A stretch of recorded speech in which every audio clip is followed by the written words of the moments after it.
दोस्तों, यूपी की पहचान आज मिर्जापुर जैसे शो से हो गई है, जहां ये दिखाया जाता है कि वहां पर एक जंगल राज चल रहा है। लेकिन कई फाइनेंशियल एक्सपर्ट्स यूपी को एक बहुत ही अलग नजर से देखते हैं। इनके मुताबिक आज भारत का जो 5 ट्रिलियन की इकोनॉमी बनने का जो सपना है, उसमें अकेला यूपी 1 ट्रिलियन से ज्यादा का कंट्रीब्यूशन कर सकता है। लेकिन इसके लिए बहुत सारा काम भी करना पड़ेगा।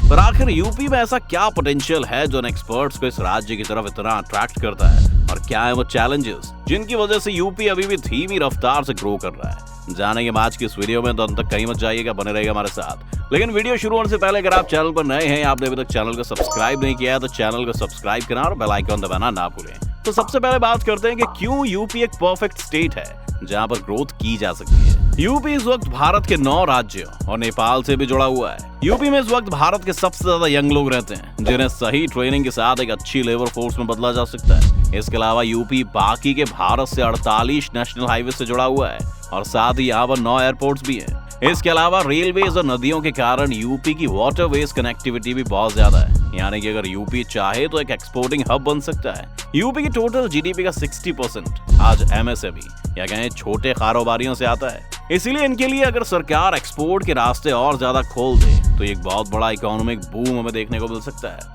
सिर्फ कनेक्टिविटी की बात नहीं है, यूपी में एग्रीकल्चर सेक्टर भी काफी अच्छा है। यूपी इस वक्त भारत का सबसे ज्यादा अनाज पैदा करने वाला राज्य है। इसके अलावा गन्ना, आलू और आम की पैदावार में भी यूपी एक मार्केट लीडर है, और यूपी में ही देश का सबसे ज्यादा मिल्क भी प्रोड्यूस किया जाता है। इसके अलावा अगर मिनरल वेल्थ की बात करें तो यूपी के पास limestone, glass sand, marble, bauxite और यूरेनियम जैसे नेचुरल रिसोर्सेज हैं, जिनकी दुनिया भर में बहुत डिमांड है। और क्योंकि ये यूपी में ही मिल जाते हैं, इसलिए काफी इंडस्ट्रीज को यहाँ पर फैक्ट्री लगाने से फायदा हो सकता है। इंडस्ट्रीज के लिए यूपी एक अच्छी जगह इसलिए भी है क्योंकि यूपी हाइड्रो पावर जनरेट करने में देश का दूसरा और थर्मल पावर में देश का तीसरा सबसे बड़ा राज्य है, जिससे कि इंडस्ट्रीज को 24 घंटे बिजली की सप्लाई मिल सकती है।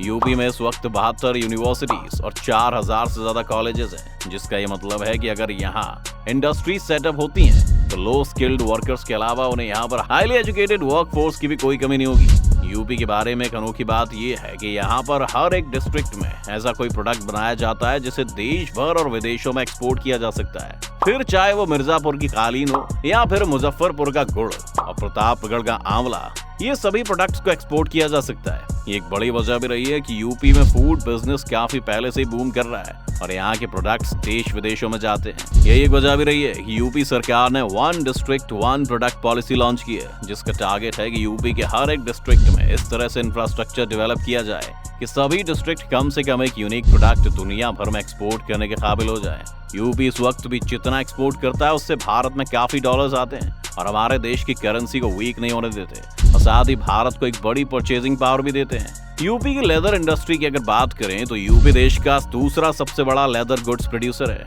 जो फुटवेयर से लेकर बेल्ट्स और वॉलेट जैसी चीजें दुनिया भर में एक्सपोर्ट करता है। अगर आईटी सेक्टर की बात करें तो नोएडा और लखनऊ में भी इस सेक्टर ने काफी ग्रो किया है। आज यूपी के पास 40 से भी ज्यादा आईटी पार्क्स हैं।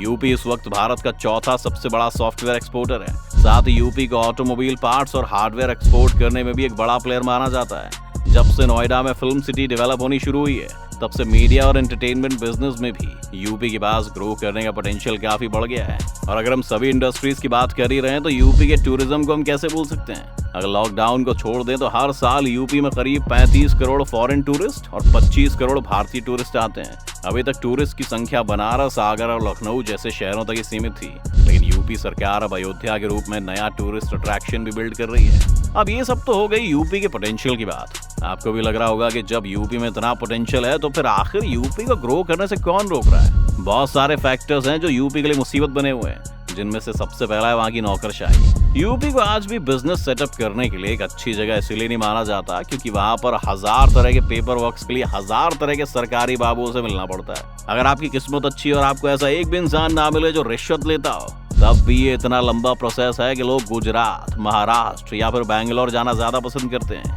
यूपी की कास्ट बेस्ड पॉलिटिक्स और हर तरह के नेता का इंडस्ट्रीज पर दबाव भी उसे कंपनीज के लिए काफी अनफेवरेबल बना देता है। यूपी में एक सबसे बड़ी प्रॉब्लम बिजली की है। यूपी चाहे भारत का दूसरा सबसे बड़ा बिजली उत्पादक राज्य हो, लेकिन फिर भी यूपी में इंडस्ट्रीज के लिए बिजली के दाम काफी ज्यादा हैं, जिससे उनके फाइनल प्रोडक्ट की कॉस्ट बढ़ जाती है। इसी से बचने के लिए कंपनीज बाकी स्टेट्स को ज्यादा प्रेफर करती हैं। वैसे तो यूपी सरकार ने इस बारे में सोचना शुरू कर दिया है, लेकिन अभी तक पावर रेट्स को लेकर कुछ ठोस कदम हमें देखने को नहीं मिले हैं। यूपी में अगली जो प्रॉब्लम है वो टेक्नोलॉजी से जुड़ी है। ये सच है कि आज नोएडा, गाजियाबाद और लखनऊ जैसे शहर टेक्नोलॉजी के हब माने जाते हैं, लेकिन ये ग्रोथ सिर्फ कुछ ही जगहों पर है। यूपी में ज्यादातर ग्रोथ वेस्टर्न यूपी के इलाकों में हुई है, जो दिल्ली से काफी नजदीक है, जबकि बाकी डिस्ट्रिक्ट्स अभी सब वेट ही कर रहे हैं। इसका एक नुकसान ये हुआ कि यूपी की इकोनॉमी बैकबोन कहे जाने वाले छोटे बिजनेसेस टाइम के साथ साथ टेक्नोलॉजी को अडॉप्ट नहीं कर पाए, और इसीलिए उनके प्रोडक्ट्स या तो मार्केट के हिसाब से क्वालिटी में कम है या फिर रेट में बहुत ज्यादा है। इन बिजनेसेस को तेजी से अपना मॉडर्नाइजेशन करना होगा, जिसके लिए इन्हें लोन्स की भी जरूरत होगी। इसीलिए इन लोगों तक पैसा पहुंचाना भी सरकार के लिए एक बहुत बड़ा चैलेंज है। आखिरी प्रॉब्लम जो यूपी को ग्रो करने से रोक रही है वो है जमीन का ना मिलना। यूपी में बहुत जमीन है और बहुत सी जमीन सरकार के अंडर भी है, लेकिन फिर भी इंडस्ट्री सेटअप करने वाले लोगों को ये जमीन एक्वायर करने में बहुत सी परेशानियां आती हैं और काम डिले होता रहता है। इसने भी कई इन्वेस्टर्स को यूपी से दूर किया है। एक अच्छी बात यह है कि यूपी सरकार ने अब इन सभी प्रॉब्लम्स पर काम करना शुरू कर दिया है। सरकार ने बिजनेसेस सेटअप करने के लिए जरूरी करीब 80 तरह के सर्टिफिकेट्स को हटा दिया है। अब सोचिए 80 अभी हटाए हैं तो पहले कितने रहे होंगे। इसके अलावा उन्होंने एक सिंगल विंडो सिस्टम भी डेवलप किया है, जहां एक ही जगह पर जाकर कोई भी आदमी सभी तरह के फॉर्म्स भर सकता है। लोन्स की समस्या को हल करने के लिए पीएम मुद्रा योजना तो थी, लेकिन यूपी सरकार ने 2 अलग योजनाएं भी लॉन्च की हैं, जो ज्यादा लोगों को बिजनेस सेटअप करने के लिए लोन देने का काम करेंगी। यूपी सरकार धीरे धीरे अपने सारे ऑपरेशंस को ऑनलाइन ट्रांसफर कर रही है, जिससे पेपर वर्क में होने वाला वक्त भी बचेगा और रिश्वतखोरी को भी रोका जा सकेगा। सरकार ने 6 हैंडीक्राफ्ट सेंटर बनाने तक की भी बात कही है, जो वहाँ के लोगों को अपने प्रोडक्ट्स की डिजाइनिंग, मार्केटिंग और मैन्युफैक्चरिंग की ट्रेनिंग देंगे। अगर सरकार इन सभी चीजों को सही से इम्प्लीमेंट कर पाती है तो यूपी को ट्रांसफॉर्म होने में ज्यादा टाइम नहीं लगेगा, और जैसे जैसे लोग खुद अपने पैरों पर खड़े हो जाएंगे, सरकार के ऊपर भी बोझ कम होगा और फिर शायद हम वैसी एक्सपोनेंशियल ग्रोथ देखें जो कभी चीन ने की थी। अगर यूपी के इस एक्सपोर्ट पोटेंशियल को और ज्यादा एक्सप्लोर किया जाना है तो इसके लिए ODOP यानी वन डिस्ट्रिक्ट वन प्रोडक्ट योजना बहुत ही अहम होने वाली है, क्योंकि यूपी के कई डिस्ट्रिक्ट में लकड़ी के खिलौने भी बनाए जाते हैं, जो चीन से आने वाले खिलौनों को रिप्लेस कर देंगे।